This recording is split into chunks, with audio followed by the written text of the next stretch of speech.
এক কৃষক তিনি কাটছেন বা এখানকার যিনি জমির মালিক তিনি নেপিয়া ঘাস কাটছেন। পাশে দেখেন বন্ধুত্ব পেলে তাকে দেখে কোনো ভয় করছে না পাশেই। আমি যখন ওই শালিক পাখিগুলোর কাছে যেতাম আমাকে দেখে উড়ে যেত।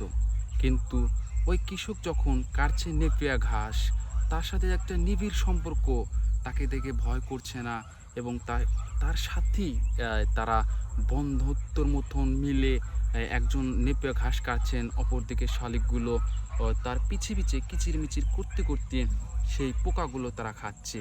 তাদের মধ্যে যে একটা নিবিড় সম্পর্ক, বন্ধুত্ব পেলে তাকে দেখে কোনো ভয় করছে না পাশেই তার সঙ্গে পাখিগুলো, শালিক পাখিগুলো তার সঙ্গে থাকছেন বা একসাথে তারা মিলে কিচিরমিচির করছেন এবং পোকাগুলো খাচ্ছেন।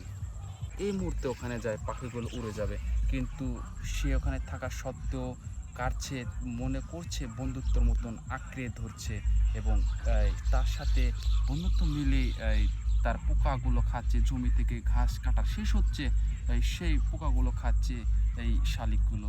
সুন্দর এক দৃশ্য বিকেল বেলায়, কতই না দৃশ্য সুন্দর দেখতে। পাখিগুলো আনন্দ ও খাচ্ছে পোকাগুলো, কি সুন্দর দৃশ্য।